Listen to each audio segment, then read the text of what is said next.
Vamos chegar a Deus em oração. Então, nosso Deus, damos graças que o Senhor está a nos dar tudo quanto nós precisamos de saber para ser homens perfeitos na sua vista, por meio da sua palavra, ou pelo menos para ser pessoas perfeitamente equipadas para toda a boa obra. Qualquer coisa que o Senhor exige de nós, está a condicionar isso por sua palavra. Eu dou graças por isso. Nós somos pessoas, cada um, que temos que lutar contra o pecado. É parte da nossa vida diária. Eu rogo que o Senhor ajude-nos, por meio dessas informações na sua palavra, ganhar ainda mais vitória em nossa luta contra os resíduos do pecado que ainda permanecem depois de matar aquela natureza maligna que estava a nos governar até o dia em que nós estávamos a conhecer Jesus Cristo. Agora peço isso em nome do seu Filho Jesus. Amém. A primeira coisa que eu queria fazer é responder algumas perguntas que foram direcionadas para mim. Na próxima sessão, penso que o pastor Samuel Kimputa vai tratar dúvidas que foram dirigidas a ele e certos assuntos difíceis ou mais complicados vamos tratar amanhã durante o tempo de questões, dúvidas e respostas. Mas eu tenho aqui uma dúvida. Será que a descendência de Adão e Eva não acabou com o dilúvio? Pois não seria esta a geração proveniente de Noé. Simplesmente é verdade, toda a descendência de Adão e Eva morreram durante o dilúvio, senão Noé, sua esposa, seus 3 filhos e as esposas dos 3 filhos. Mas essas 8 pessoas eram ainda descendência de Noé, descendência de Adão e Eva, que estava a carregar na sua genes, seus genes espirituais, aquela natureza corrompida que eles receberam dos seus pais. Então, a inundação realmente não resolveu o problema do pecado. Eu estou certo que Deus sabia que o problema do pecado não ia ser resolvido pela grande inundação universal. Mas esta inundação universal serve um propósito muito importante. E é isso para ajudar, este propósito é de ajudar cada um de nós a saber, até o dia de hoje, que nós temos um Deus que é um juiz, que está irado pelo pecado e que ele castiga e julga o pecado. Então, a inundação universal serviu este propósito para ajudar-nos a saber que nós não podemos imaginar que Deus não sabe o que está a acontecer, só porque Ele não está a agir neste momento. Mas o dia vai chegar, quando Ele vai julgar cada ser humano que existe, ou que qualquer tempo existiu neste planeta. Agora temos esta pergunta. Paulo fala de ser miserável, ter prazer na lei de Deus, sem que... pensava que entendeu esta pergunta. Paulo fala de ser miserável, ter prazer na lei de Deus. Será que o homem não convertido pode sentir isso? Esta é boa pergunta. Foi uma das objeções que eu tinha por um pequeno intervalo. Como é que alguém que não tem o Espírito Santo possa ter prazer na lei de Deus? Mas temos que lembrar muito bem que Paulo disse em Romanos capítulo 2 que os judeus orgulharam-se na lei. Eles eram o único povo no mundo inteiro que recebeu este grande privilégio de ser favorecido de Deus até ao ponto de Deus manifestar sua existência e seus desejos a este povo por meio da lei. Então, os judeus exultaram na lei, como ele disse em Romanos 2, versículos 17, 18 e 23. Eis que tu, que tens por sobrenome judeu, e repousas na lei, e te glorias em Deus, e sabes a sua vontade, e aprovas as coisas excelentes, sendo instruído por lei. Depois, versículo 23, tu que te glorias na lei, desonras a Deus pela transgressão da lei. Pelo menos o ponto que podemos entender aqui é que os judeus ficaram muito orgulhosos Porque eles não estavam deixados na escuridão sobre Deus. Tinha muita informação sobre Deus que nenhum outro povo tinha. E gloriaram-se na lei. E estudaram a lei. Então, pelo menos, a Bíblia está certa que no caso dos judeus, eles gloriavam-se na lei. Talvez por motivos errados, eu não sei. Só para talvez dizer nós somos melhores do que todos os outros porque nós temos a lei. Sem entender que a lei existia para o homem pôr em prática o que ele estava a ler. Agora, sobre esta questão, o homem pode sentir miserável por causa do seu pecado quando não tem o Espírito Santo habitando dentro dele? Sem dúvida.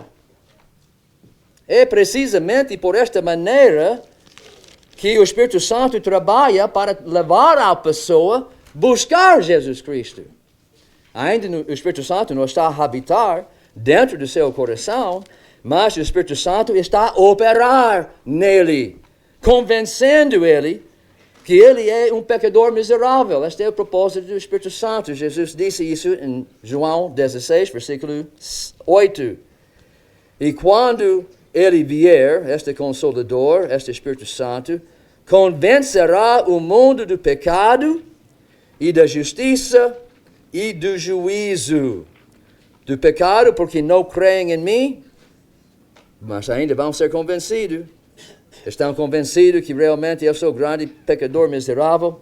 Depois de começar a crer em Jesus Cristo, eles vão regozijar-se na sua salvação, mas neste momento vão ser convencidos do seu pecado, porque eles estão a viver fora de Cristo. Da justiça, porque vou para meu Pai e não me vereis mais. Jesus é o único que tem a justiça perfeita que Deus está a exigir, de modo que ele pudesse subir aos céus e estar com Deus, e o homem vai começar a entender, eu sou pecador miserável, mas Jesus tinha a justiça que eu falto. E do juízo, porque já o príncipe deste mundo está julgado. Ele foi julgado até na cruz, quando o seu poder sobre os cristãos foram quebrantados, e ele vai entender que temos um Deus que julga pecado. Eu sou um pecador, mas existe alguém que tem justiça suficiente, e é Jesus Cristo. Então, esse é o trabalho do Espírito Santo. Ninguém vai ser salvo sem o Espírito Santo, lembra? O poder do Evangelho manifestando-se e mandando aquele Evangelho à pessoa perdida, e também não só as palavras, mas também dando ele entendimento pela operação do Espírito Santo, iluminando sua mente. Vimos isso por meio de dar ele fé pelo grande poder de Deus, até o ponto para ele conseguir acreditar que esta é verdade, e não só acreditar que é verdade, mas acreditar que eu preciso disso, mais do que pecado. E levando ele até o ponto de arrepender-se e refugiar-se em Jesus Cristo. Tudo isso é o trabalho do Espírito Santo. Antes de habitar naquela pessoa. A Bíblia diz que Deus está a controlar os corações dos reis malvados. Estão nas mãos dele como ribeiros de água para direcionar suas decisões conforme ele quiser. Ele faz isso por meio do Espírito Santo também. Não que este rei possui o Espírito Santo, mas o Espírito Santo está a trabalhar com ele. Então, sim, o homem perdido, quando Deus está a salvar ele, e este é o ponto, eu não fiz isso, não disse isso, mas este não foi Paulo, o fariseu, antes do Espírito Santo trabalhar com ele. Este Romanos 7, 14 até 24, é Paulo, o fariseu, quando o Espírito Santo estava a abrir seus olhos para ver que sua autojustiça não até passava para trapos de imundícia. O Espírito Santo estava a trabalhar com ele, tornando ele miserável. Não foi alguma coisa que estava a acontecer por Paulo mesmo. Foi por causa do Espírito Santo. Eu não mencionei isso, mas temos que entender. Este foi Paulo sendo embaixo de convicção do Espírito Santo. Agora temos esta pergunta. Como os patriarcas que viveram antes de Jesus receberam a salvação? Como os patriarcas que viveram antes de Jesus receberam a salvação? Sabendo que eles viveram no tempo da lei. E a lei não tinha o papel de salvar. Agora temos que entender que eles foram salvos não pela lei. Penso que já ouvimos isso bastante vezes, mas lembra Tiago, capítulo 2, versículo 10. Esta vai ser talvez a quinta, sexta vez que estamos a dizer isso. Ninguém pode ser salvo pela lei sem cumprir toda a lei. Até Tiago disse, quem guardar toda a lei e tropeçar em um só ponto tornou-se culpado de todos. Ouvimos isso em muitas maneiras durante a conferência já. A lei não pode salvar ninguém senão Jesus Cristo, porque Ele é o único que podia cumprir a lei e Ele não precisava de ser salvo. Então, como foi que essas pessoas foram salvos? E no ano passado, na 22ª Conferência Fiel, estudamos Romanos capítulo 4 e nosso irmão Samuel Kimputo também mencionava isso na sua revisão ligeira do livro de Romanos. Se você estava a prestar a cada palavra que saiu da boca dele, você vai lembrar que a pessoa no Velho Testamento que Paulo está a usar para verificar que salvação sempre era por meio de fé e não por meio de obedecer a lei, aquele exemplo mais maior no Velho Testamento é Abraão. Porque Abraão foi salvo também, não pela lei, até vivia antes da lei. Foi salvo como qualquer pessoa na história da raça humana foi salvo, por meio da sua fé. Gênesis 15, versículo 6, e creu Abraão no Senhor, e foi-lhe imputado isto por justiça, a justiça de Jesus Cristo. Então a lei ajuda muito, porque a lei ajuda o homem a entender que eu sou pecador, e eu não posso ser salvo por meio de cumprir a lei.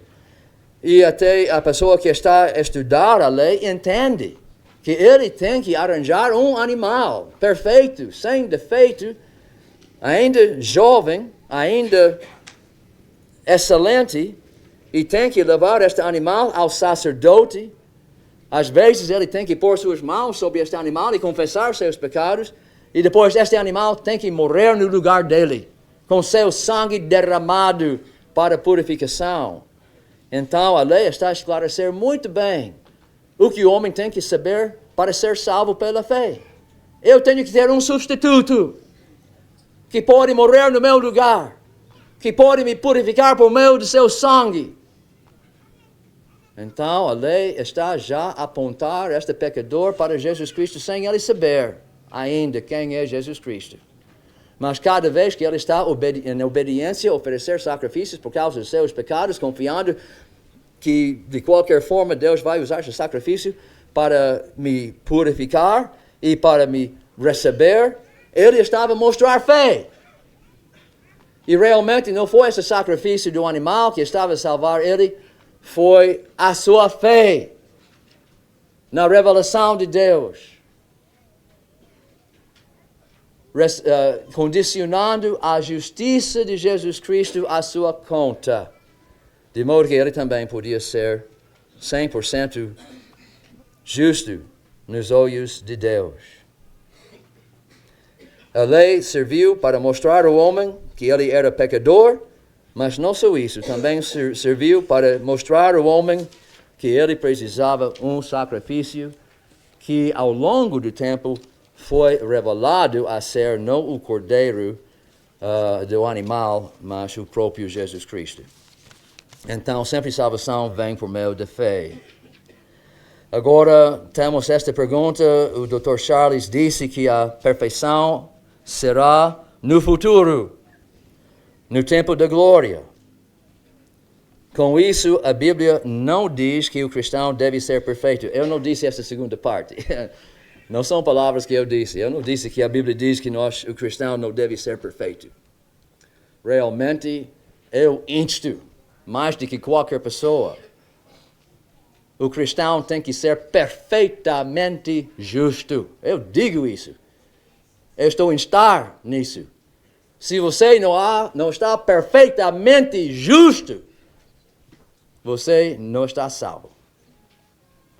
Tem que ser absolutamente, perfeitamente justo com a justiça perfeita de Jesus Cristo, não sua autojustiça. Não a justiça que você está a organizar por si mesmo. Mas ainda há uma crítica válida aqui. No Evangelho de Mateus, capítulo 5, versículo 48, Jesus disse: sede perfeito, assim como o vosso Pai Celeste é perfeito. Agora peço a sua defesa ou explicação. E minha explicação é isso mesmo, que temos que ter perfeição. Nós não vamos entrar na presença de Deus sem ser perfeitos. Temos que ter esta perfeição. Não, agora você tem duas maneiras de conseguir isso. Você pode ser perfeito por seu próprio esforço, e eu digo que você nunca vai chegar a este ponto de ser perfeito por seu esforço.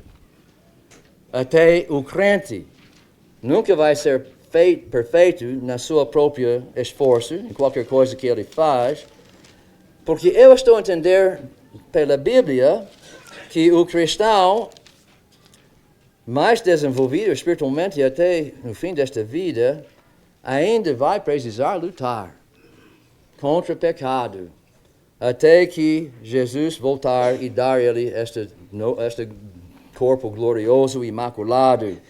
E eu baseio isso não na minha experiência, mas minha experiência confirma isso. Pelo menos até o dia de hoje, estou muito longe de ser perfeito. Eu só tenho talvez mais 1 até 15 anos para chegar até a perfeição, não vai acontecer. Mas eu estou a basear isso na Bíblia. 1 João capítulo 1, versículo 8, se dissermos que não temos qualquer pecado, não temos pecado. Agora temos que entender, quando diz não temos pecado, não está a usar um verbo aqui. Se dissermos que nunca fizemos pecado, não é isso que está a dizer. Está a usar substantivo na língua grega. Então, para estar claro que este não é um verbo, este é um substantivo, podemos dizer isso. Se dissermos que não temos qualquer pecado, enganamos-nos a nós mesmos. E não há verdade em nós. Eu acho difícil imaginar como alguém podia ter o Espírito Santo na sua vida, convencendo ele dos resíduos do seu pecado que tem que ser ainda tratado, sem ele reconhecer que eu sou longe de ser perfeito.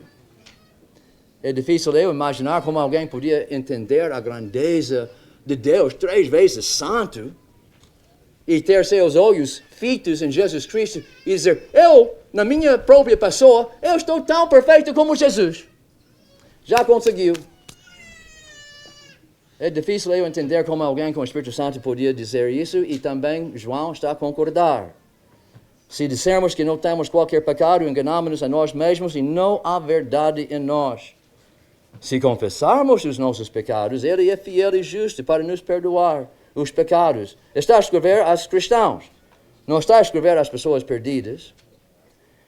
Ele é fiel e justo para nos perdoar os pecados e nos purificar de toda a injustiça.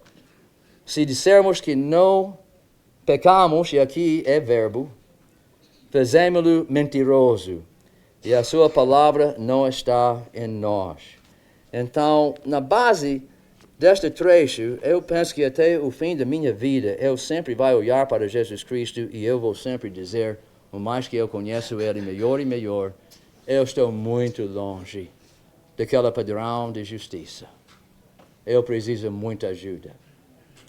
Então, por isso, eu estou a dizer que quando Jesus está a dizer, seja-vos perfeito, como seu Pai é perfeito, Ele está a nos informar o que devia ser nosso alvo, porque eu também disse, o cristão que tem o Espírito Santo vai anelar ser perfeito.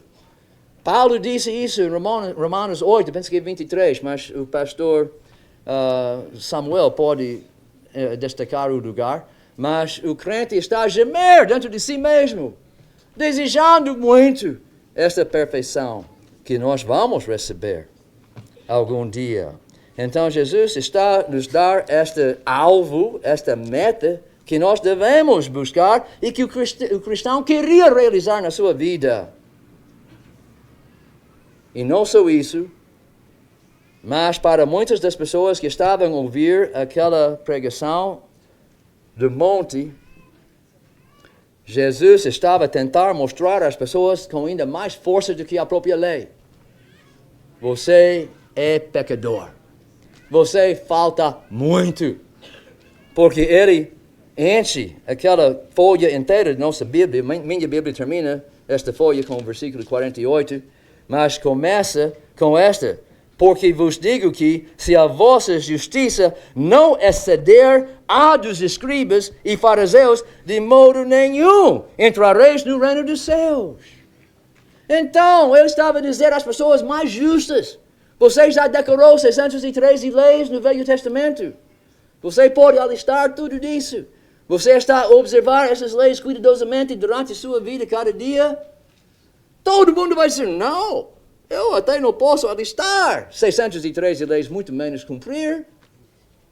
O propósito de Deus era de mostrar de Jesus: você precisa uma justiça que é mesmo perfeito, que excede por muito a justiça, a autojustiça dos homens mais desenvolvidos na lei. Onde vamos conseguir esta justiça? Ele não disse aqui mesmo. Jesus tinha que cumprir a nova aliança antes que podia ser entendido. Jesus não pregou muito sobre a nova aliança, ele fez a nova aliança e depois seus discípulos e apóstolos, com entendimento do Espírito Santo, podiam explicar a nova aliança que Jesus conseguiu por nós, por meio das epístolas. Então ele estava por o alicerce para aqueles discípulos, nas suas epístolas, nos ensinar a um só lugar onde você pode conseguir esta justiça perfeita que Jesus diz que cada um de nós temos que ter. Essa justiça que ultrapassa qualquer coisa que os judeus podiam fazer, até os fariseus e os saduceus, os doutores da lei, em Jesus Cristo. Então, nós não podemos ficar derrotados no Novo Testamento, voltando outra vez para ser aperfeiçoado pela lei. E até esta lei é muito difícil, porque toda esta folha está cheia de coisas muito difíceis. Tem que amar seu inimigo. Quando alguém está a roubar sua casa, tem que chamar, tem que voltar, deixou alguma coisa aqui. Quem faz isso?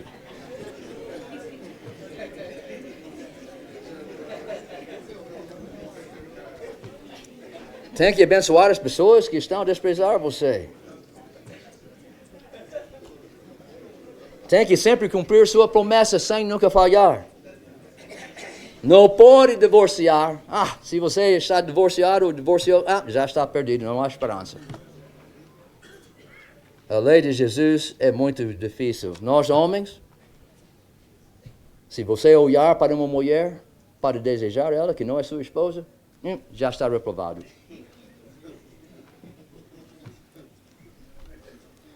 Você nunca errou-se? Muito bom, talvez tenha uma chance de ser salvo. Mas se você errou-se sem motivo justo, sem coração limpo e perfeito na sua ira, já está reprovado. A lei de Jesus, neste capítulo, é ainda mais difícil do que a lei de Moisés.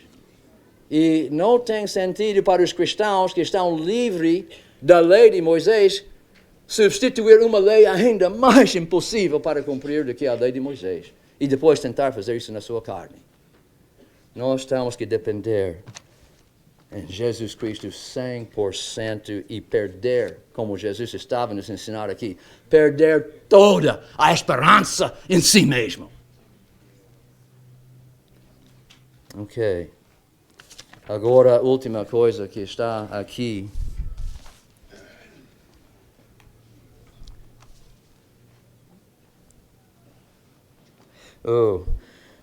Ok, exposição do pastor Charles. Esta pessoa parece que é muito sábia. Eu imagino que esta pessoa já sabe as respostas dessas perguntas. Só queria ouvir. Talvez queria ter este assunto tratado durante a conferência. E por isso está a fazer perguntas delicadas. Em relação ao pecado de Adão e Eva, gostaria de saber se havia alguma razão de por que Deus colocou no jardim a árvore do bem e do mal.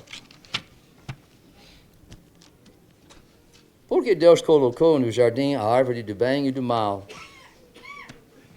Porque Ele pôs este, talvez, bloco de tropeço em frente de Adão e Eva. Agora, a primeira coisa que nós temos que entender é que o propósito de Deus, em tudo quanto Ele faz, tem um propósito excelente. E aquele propósito mais excelente que qualquer homem podia ter ou gozar, que qualquer criatura celestial podia gozar, é de ver a glória de Deus. E lembra quando Moisés gastou 40 dias lá no Monte Sinai, vendo a glória de Deus. E depois tinha que voltar de novo para o campo dos israelitas. E não levou muito tempo, quando ele estava lá no campo dos israelitas, que ele estava a sentir muito, estou a faltar esta glória de Deus que eu gozava por 40 dias e 40 noites. E só em 40 dias e 40 noites ele ficou viciado com a glória de Deus. E ele disse, Deus, mostra-me sua glória, como eu vi lá quando estava consigo, lá no Monte de Sinai. Não há nada mais doce, nem para os anjos, nem para o homem, gozar do que gozar e conhecer a glória do nosso Deus. E é isso que nós vamos fazer lá nos céus. Nunca vamos ficar aborrecidos, nunca vamos ficar cansados de ver a glória de Deus. Vamos ficar cada vez mais viciados com a glória de Deus que nós estamos vendo e vamos querer mais e mais desta glória. E graças a Deus, mesmo como o homem precisa de oxigênio, está a encher o mundo com oxigênio, realmente o homem não sabe, mas o que ele precisa é de ver a glória de Deus. E graças a Deus, Deus está a encher este planeta com sua glória. E muito mais lá nos céus. Então, o propósito que Deus tem, acima de tudo, é de glorificar-se a si mesmo, manifestar sua glória. E nós temos que entender isso. E não é porque Deus é egoísta, uma pessoa com ideias erradas sobre si mesmo, sem dúvida. Não. É porque Ele sabe que esta benção maior, que qualquer ser podia gozar, é conhecer a glória de Deus. Então, esse foi o propósito de Deus em tudo quanto Ele faz. E eu dou graças por isso. Os anjos também lá nos céus estão a olhar para a glória de Deus para ser revelado cada vez mais diante de Deus. E como é que Deus está a revelar sua glória a eles? Pela criação deste mundo. É uma coisa maravilhosa nas vistas deles. Mas uma coisa ainda mais maravilhosa é o ser humano que Deus está a criar. Mas ficou muito pervertido por causa de o que aconteceu no jardim. Mas até Deus tem um propósito. Quando o homem está a cair, talvez eu tenha que voltar rápido para Romanos, capítulo 3. A queda do homem está a resultar ainda mais glória a ser manifestada por Deus neste sentido. Romanos 3, versículo 19. Ora, nós sabemos que tudo o que a lei diz, aos que estão debaixo da lei o diz, para que toda a boca esteja fechada, toda a boca, e todo o mundo, seja condenável diante de Deus. Então Deus tem até um plano na condenação do homem, e Ele está a organizar as coisas de modo que, sem dúvida, cada homem vai ser condenável 100% diante de Deus. Mas qual é o propósito de Deus quando o homem está condenado? É para o homem buscar graça. Não sua perfeição, por seu próprio esforço. Para dizer, Deus, eu estou perfeito agora, pode me levar. Estou pronto. Não. Para o homem chegar a Deus pedindo esta graça maravilhosa, enquanto os anjos estão a olhar e estão a admirar. Deus, como é que você pode salvar ele? Você não viu as coisas que ele fez? E Deus está a dizer, mas eu tenho alguma coisa. Eu digo, às vezes, pelo menos entre a diadema, todas as joias, na diadema de Deus, aquela joia mais preciosa, pelo menos para nós, durante toda a eternidade, deve ser isso. A graça de Deus. Que os anjos nunca viram. Quando eles caíram, julgamento e castigo. Deus manifestou muitos atributos diante dos anjos quando ele criou o mundo, seu poder, sua ciência, sua criatividade e tudo isso. Mas eles nunca viram a graça de Deus. Foi um atributo, uma joia muito bonita no sua diadema que eles não viram. Até que Adão e Eva pecou. E depois foram perdoados. Perdão? Perdão de pecado? O que é isso? Não estou simplesmente a perdoar, está a dar bênçãos. Todas as bênçãos nos lugares celestiais, eles vão viver aqui conosco, aqui no céu, algum dia. Como? São pecadores. Todos nós somos perfeitos. Nós nunca pecamos. Deus, o que você está a fazer? Ele diz, em Efésios 2, versículo 7. Por que Deus está a fazer isso? Vamos começar com o versículo 6, Efésios 2, 6. E nos ressuscitou juntamente com Ele, e nos fez assentar nos lugares celestiais em Cristo Jesus, para mostrar aos séculos vindouros as abundantes riquezas da sua graça. Estamos a ouvir na palestra de terça-feira, Santo, Santo, Santo. É isso que os anjos estavam a dizer. Mas nós vamos estar lá dizendo graça, graça, graça por todos os séculos, para mostrar nos séculos vindouros as abundantes riquezas da sua graça, pela sua benignidade para conosco em Cristo Jesus. Deus está a glorificar-se mostrando aquela grande joia da sua diadema que se chama graça, que os anjos nunca viram até que Adão e Eva pecaram.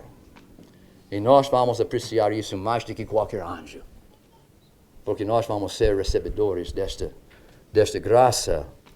Então, se você queria saber por que Deus pôs esta árvore no jardim, Ele só estava a organizar as condições. Eu não vou dizer que Deus provocou ou causou a queda do ser humano. Não, esta foi feita por Satanás.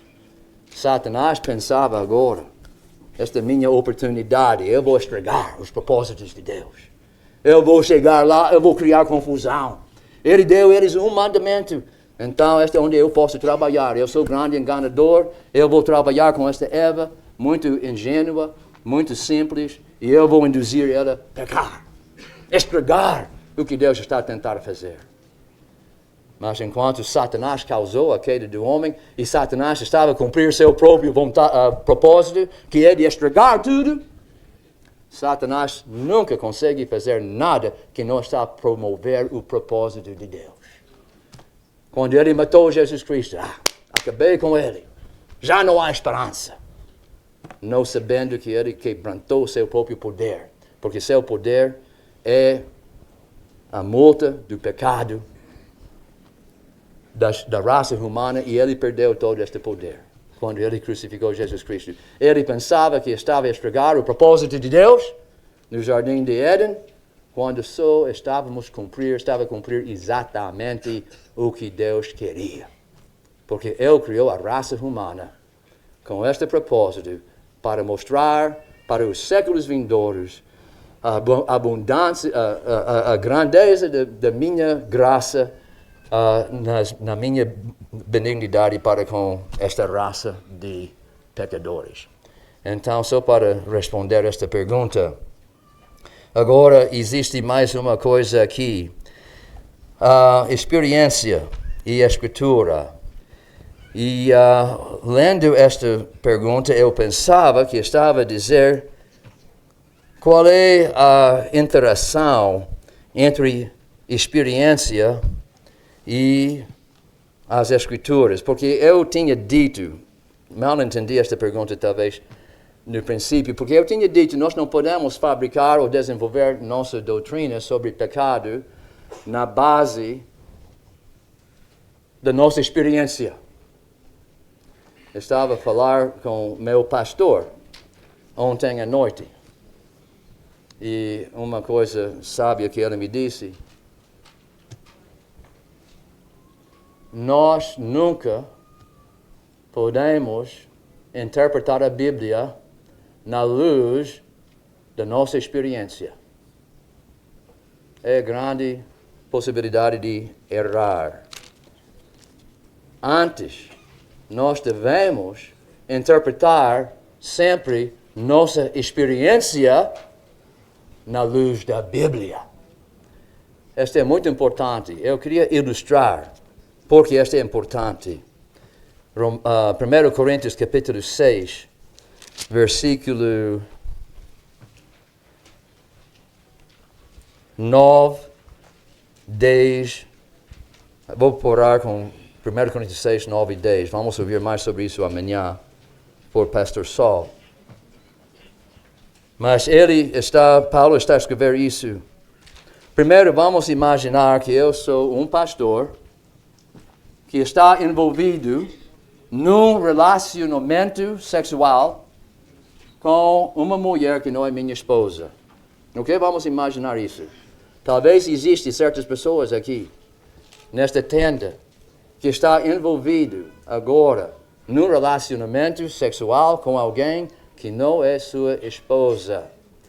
Agora, interpretando, e você é o chefe da sua igreja, você é número 1 na sua igreja, você é o pastor. Até você prega e pessoas ficam convertidas quando você está a pregar. Você tem poder de fazer, expulsar demônios até.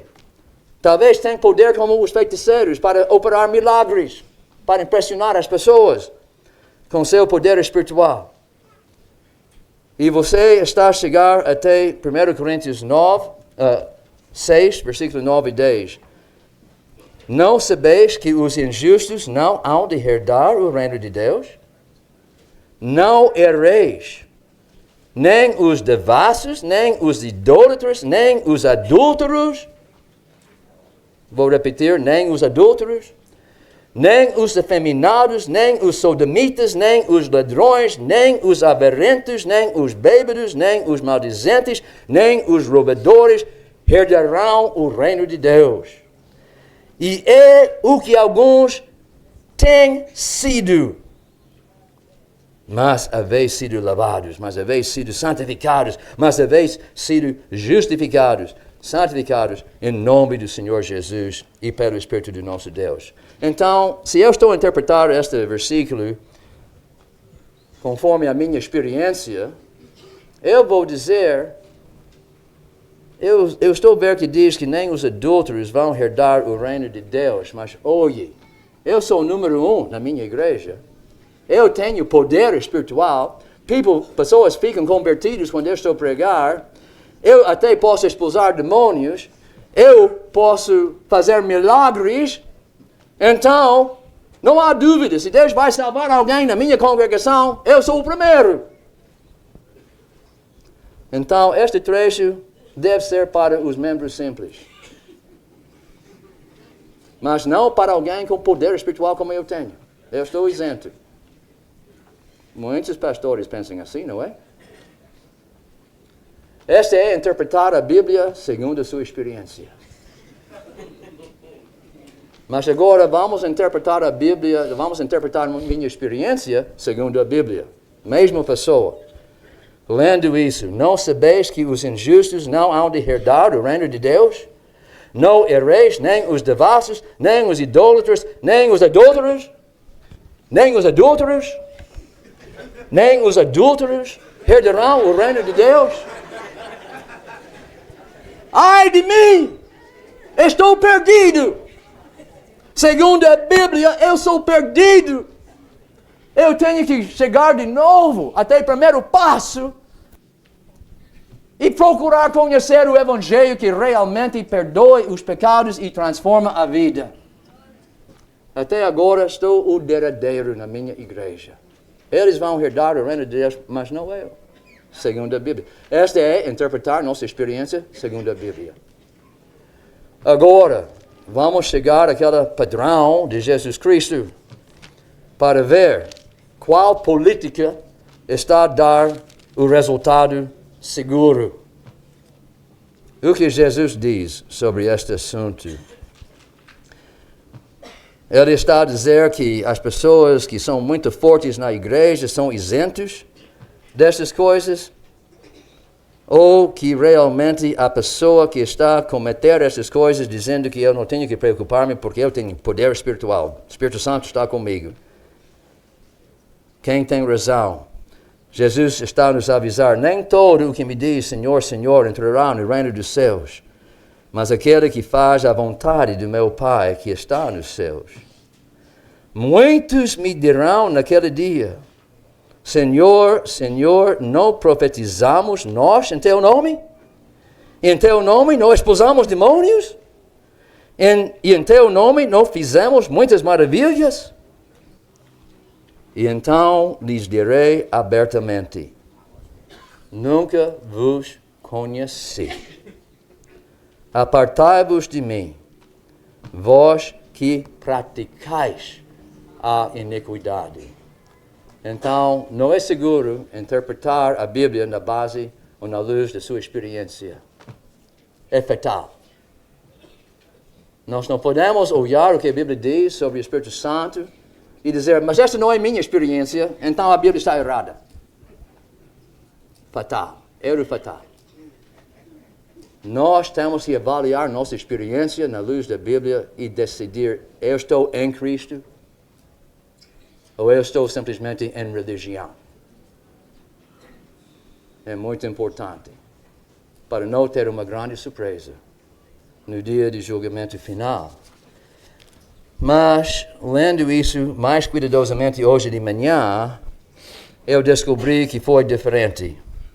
Experiência e Escritura. Não estava a reagir a meus comentários sobre a necessidade de organizar doutrina sobre pecado na base da nossa experiência, mas na base do que a Bíblia diz. Mas esta pessoa diz, como posso igualar a minha experiência com a realidade das Escrituras? Ok, gosto muito desta pergunta. Como eu posso realizar na minha vida exatamente o que a Bíblia está a dizer devia ser a verdade? Então, a primeira coisa que eu queria dizer, fiz anotações isso, mas ok, está aqui. Primeiro, temos que avaliar nossa fé. Temos que chegar a Deus com a fé que nós temos. E nós temos que começar a confiar 100% em Jesus Cristo. Isto é importante. Sem fé, não é possível agradar a Ele. Sem fé, santificação está muito impedido. Sem fé, nós não podemos entender a Bíblia. Então, vamos ter certeza que nossa fé está no Evangelho. E que nossa fé não está em outro Evangelho que não é da Bíblia.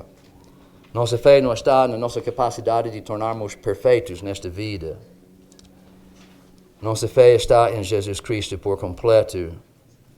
Faça certeza da sua salvação.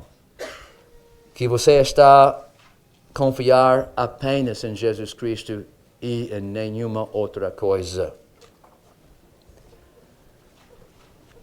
Depois, para crescer na santificação, devemos pedir a ajuda de Deus, reconhecendo nossa dependência completa em Deus para fornecer todo este pacote de graça. É Ele que tem que dar. Mas quando nós aprendemos que é Ele que tem que dar esta graça, isso não quer dizer que agora vamos ficarmos lá esperando para esta graça cair do céu como uma pedra que está lançada em cima da nossa cabeça. Não. Vamos orar a Deus. Por favor, Deus, dê-me esta graça. Vamos pedir para Deus fazer o que apenas Deus pode fazer. E depois vamos aproveitar os meios de graça que Deus está a fornecer para a pessoa ficar forte espiritualmente. Vamos aproveitar da leitura da Bíblia. Vamos aproveitar da comunhão, comungar com outros crentes. Vamos aproveitar das pessoas que podem orar a favor de nós e pessoas que podem ser bons exemplares para nós. Vamos proteger-nos da tentação. Vamos evitar expulsando-nos as armadilhas de Satanás para cair caça nele. Há muitos meios de graça. Temos uma aula no seminário pós-conferência onde está totalmente devotado para meios de graça. Coisas que os santos ao longo dos séculos têm notado constantemente que estão a dar mais e mais graça para a transformação do pecador, do cristão. Vamos aproveitar disso. Há muita coisa que a Bíblia está a nos dizer que podemos aproveitar, mas eu tenho que aconselhar. Na nossa aula, sempre fazemos esses pontos tão importantes. Não depende nesses meios de graça como se fossem eles que vão santificar você. Se eu simplesmente estou a ler a Bíblia 3 vezes cada ano, eu vou ficar santo. Os fariseus fizeram isso. Aproveite-se da Bíblia. Mas sempre depende de Deus. Porque só Jesus, Deus e Espírito Santo podem operar essa santificação. Então, nunca fique desviado, dependendo desses meios de graça. Tem que sempre aproveitar dos meios de graça, mas dependendo 100% em Deus. Se você acaba de depender e olhar para Deus, esses meios de graça só vai criar você um fariseu. Segunda coisa, nunca busque esses meios de graça com até uma ideia, até no fundo da sua mente, que eu vou algum dia ser o número 1 na minha igreja. Eu vou subir para ser o pastor. Eu vou ter poder espiritual. Se essas ideias começam a entrar na sua cabeça, você tem que afugentá-las logo. Porque não há nada que vai estragar os meios de graça mais do que um coração orgulhoso. Deus aborrece o orgulhoso, mas Ele dá graça ao humilde, que reconhece sua dependência completa em Deus. Então, não busque esses meios de graça com a ideia de engrandecer-se. Só com o desejo de engrandecer Jesus. Servir Jesus. E depois logo Deus vai estar ao seu lado para dar a você mais e mais e mais graça. Mais e mais oportunidades. Mais e mais poder espiritual. Porque o único propósito que você tem é de servir Jesus. Exaltar e levantar Jesus Cristo diante de todo o mundo. Deus está a favor disso. Mas não para você ser número 1 na sua igreja. Deus está contra isso. Então tenha cuidado enquanto estamos buscando esta graça. Mas há coisas que podemos fazer. Está neste livro. Agora vamos tratar rapidamente. Só vou dizer onde você pode aproveitar deste livro. Primeiro vamos abrir até folha número 81. Tenho 5 minutos. Folha 81. Algumas pessoas estão a fazer dúvidas sobre objeções de Romanos 7, 14 até 24. Esta realmente pode ser um homem perdido que ama a lei de Deus, um homem perdido que está miserável por causa de seus pecados. Esta é a objeção número 1 e número 2. Eu esqueci de dizer, antes de escrever um papel, por favor, veja na folha 80, no fundo da folha, 2, e depois folha 81, 3, 4, 5, 6. 6 objeções a esta doutrina que o homem de Romanos 7 é Saulo o fariseu. Esta é a primeira coisa. Nota esta, por favor. Agora, passando para aquela palestra que eu ia pregar ou concluir ontem, pode abrir até folha 63. Folha 63. No fundo da folha, temos número 10, aquela que eu não consegui tratar. Mas ouvimos muita coisa gloriosa sobre o poder do Espírito Santo para transformar a vida das pessoas. Mas eu queria muito para nós ler 1 João 3, 7 até 10, no seu contexto de 1 João 1 e também 1 João 3, 1 até 6 e depois 7 até 10. Foi meu plano. Mas o comboio saiu do trilho, mas eu penso que Deus tinha outro plano. Mas este é um trecho que diz que há uma diferença radical entre o crente e o descrente. A diferença radical é o crente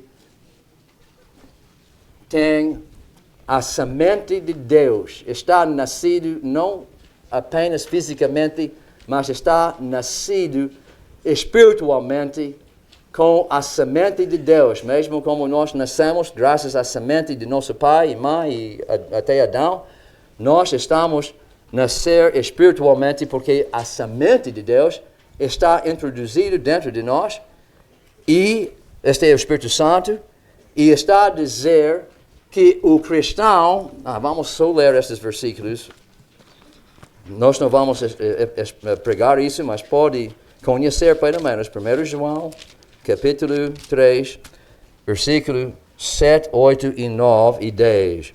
Filhinhos, ninguém vos engane.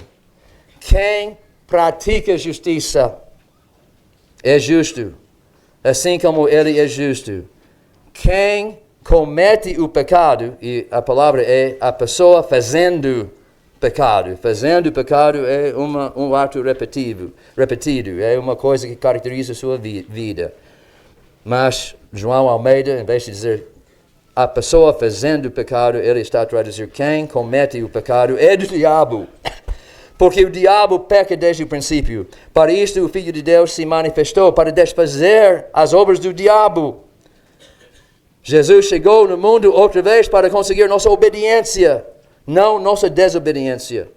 Qualquer que é nascido de Deus não comete pecado, porque a sua semente permanece nele. Falando sobre praticando pecado. E não pode pecar, falando sobre fazendo pecado, praticando pecado, porque é nascido de Deus, não pode pecar, não pode andar no pecado, porque tem esta semente de Deus lá dentro dele que mudou, tem nova natureza. E por causa desta natureza diferente, como Paulo estava a dizer repetidamente, João diz a mesma coisa, nisto são manifestos os filhos de Deus, ou você está em Cristo, ou você está um homem perdido em Adão. Ou você tem o Espírito Santo, ou você não tem o Espírito Santo. Só tem carne. Nisto são manifestos os filhos de Deus e os filhos do diabo. Qualquer que não pratica a justiça e não ama o seu irmão, não é de Deus. Então, eu expandir sobre isso para ajudar-nos, até para entender um pouco sobre o que é pecar e o que é praticar pecado. Porque estamos a ver que o cristão peca, 1 João 1, 8 até 10, não é perfeito ainda, mas ele não pratica pecado. Qual é a diferença entre isso? Abre suas manuais até folha 91. Esta mensagem que devia ter pregado 1 hora atrás. Ponto 2. Folha 91. A Bíblia faz uma distinção entre pecar, que um crente ainda faz, 1 João 1:8, e praticar pecado, que um crente não faz. 1 João 3:10, Mateus 7, 22, 23, vós que praticais iniquidade, nunca vos conheci. Os cristãos não praticam iniquidade, só os perdidos. Mas qual é a diferença entre pecar e praticar pecado? Pode ler, ponto 2, pecar na Bíblia, ser surpreendido numa ofensa. Este é Gálatas 6, versículo 1. Irmãos, se alguém entre vocês seja surpreendido numa ofensa, então o cristão pode tropeçar por surpresa. Mas nota ponto 2 de ponto B. Desce para B, praticar pecado. Ponto 2. Praticar pecado é buscar o pecado, ou buscar a tentação. Quem está a buscar pecado não está surpreendido quando cai no pecado, porque ele buscava isso. A diferença entre pecar, ser surpreendido numa ofensa, e praticar pecado, buscar o pecado e a tentação. Ponto 2 sobre pecar. Cair no pecado repetidamente, mas tentando sair do pecado. Este é Tiago 5, versículo 16. Meus irmãos, se alguém está ter dificuldade vencendo pecado por si mesmo, ele devia chamar outro irmão e pedir para ele orar com ele, para prestar contas, para ajudar esse irmão que está ter dificuldade saindo deste pecado, para receber ajuda. Então, esta é uma pessoa que é um crente, está a tentar sair do buraco de pecado, mas está a tropeçar, até repetidamente, até o ponto de precisar ajuda de uma outra pessoa. Pode acontecer. Mas ele não está a programar pecado. Ponto B, ponto número 4, B4. Praticar pecado está a incluir programar pecado. Pecar voluntariamente, sabendo que esta não é a vontade de Deus, mas eu vou organizar este pecado e eu vou executar este pecado até que estou a conseguir. Este é Hebreus 10, 26 até 31. Eu queria pregar sobre isso para entender bem este trecho. Não é ser surpreendido num pecado, foi uma coisa que os hebreus cristãos estavam a planejar. Eu tenho que escapar desta perseguição, eu vou organizar uma maneira de voltar ao templo, e eu vou organizar sacrifício, e eu vou oferecer o sacrifício, e vou agradar as pessoas em volta de mim, porque elas estão me perseguir porque eu estou confiando em Jesus Cristo. Não é uma coisa que acontece de repente, é uma coisa planejada. E o segredo é, arrependimento faz uma parte fundamental do cristão quando ele peca. E se ele está a programar um pecado que eu vou fazer ao longo de 2 ou 3 semanas, sabe o que vai acontecer antes de 2 ou 3 semanas? Ele vai arrepender-se antes de fazer. O que estou a pensar? Eu vou roubar este dinheiro para conseguir minha motorizada. Antes de conseguir executar isso, ele vai reconhecer o que estou a fazer. E vai arrepender até antes de cometer. Embora o crente peque e o descrente peque, há uma diferença entre os dois. Quando o crente peca, há certas coisas. Quando o descrente peca, há outras coisas que representam ele. Este é ponto 3. Pode ajudar. O crente pode esperar a disciplina do Senhor se ele continuar no pecado. Eu sempre disse aos meus filhos, quando estava a sair de casa para ir aos Estados Unidos, eu disse: "Olha, filho, você está sempre muito obediente quando está cá na nossa presença. Agora você vai para longe e você vai ter liberdade completa para fazer qualquer coisa que você quiser. Mas enquanto você está a sair para lá, para fazer suas próprias vida lá nos Estados Unidos, eu quero para você lembrar 2 coisas de seu pai. Primeiro, se você é um filho de Deus e você desviar-se do caminho de justiça, Deus vai castigar você porque Deus ama você. Este é Hebreus 12, versículo 6. Tudo que Ele ama, Ele vai castigar. Pode contar, você vai ser castigado. Ouça seu pai, eu conheço. Se você, sendo homem de Deus, está a andar no caminho do pecado sem corrigir-se a si mesmo, Deus vai castigar você e você não vai gostar disso. Ou, se você está a andar no caminho de injustiça e você não está castigado, saiba isso. Deus não ama você. Você não é filho de Deus. Ele não conhece você. Agora, o que você prefere? Saber que você não é salvo, não é filho de Deus? Deus não ama você? Ou ser castigado? Ou talvez ficar no caminho de justiça? Até agora, todos os meus filhos estão a seguir o Senhor, sem eu estar lá, presente com eles, porque eles estão convencidos que esta é a verdade.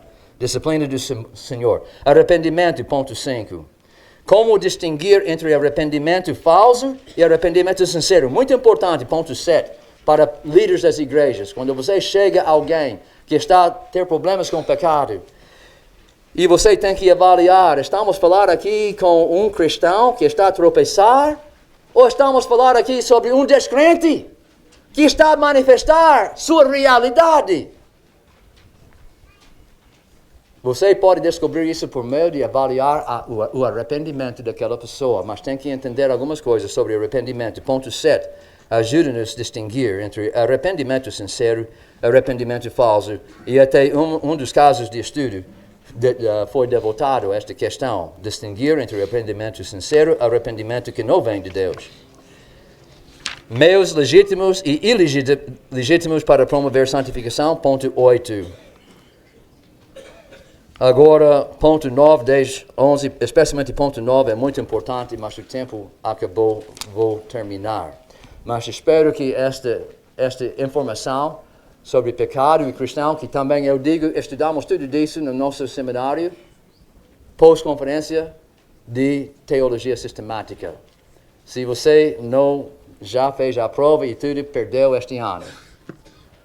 Mas próximo ano podemos estudar tudo disso. Neste seminário. Quase tudo que estudamos no ano passado, nesta conferência, e tudo que estamos a estudar este ano, está sempre incluso nestas aulas de seminário de teologia sistemática. Então, eu convido vocês a voltar algum próximo ano e fazer estas aulas. E vamos lembrar sempre que o propósito em tudo isso é de agradar nosso Pai Celestial. É para ser bem equipados, para exaltar a honra e a glória de Jesus Cristo em nossas vidas. Seja isso o motivo de cada um de nós. Vamos orar. Então, nosso Deus, damos graças mais uma vez pelas grandes oportunidades que está por diante de cada um de nós aqui nesta tenda. Talvez alguns tenham que chegar ao Senhor muito humildemente e pedir salvação. Mas eu dou graças que o Senhor prometeu, qualquer pessoa que realmente está a chegar ao Senhor, ao Jesus Cristo, Ele de modo algum o lançarei fora. Ajude-nos a aproximar Ele com toda humildade, reconhecendo que nós somos pecadores.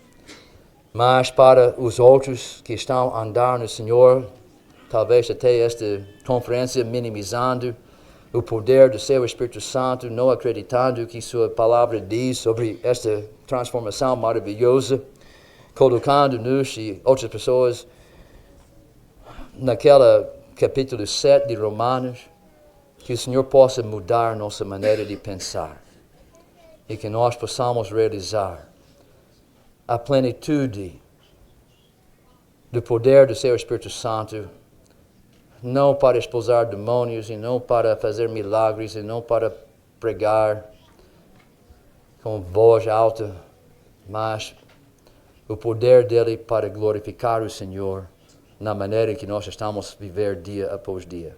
Que esta possa ser nossa realidade. Em nome do seu Filho Jesus. Amém.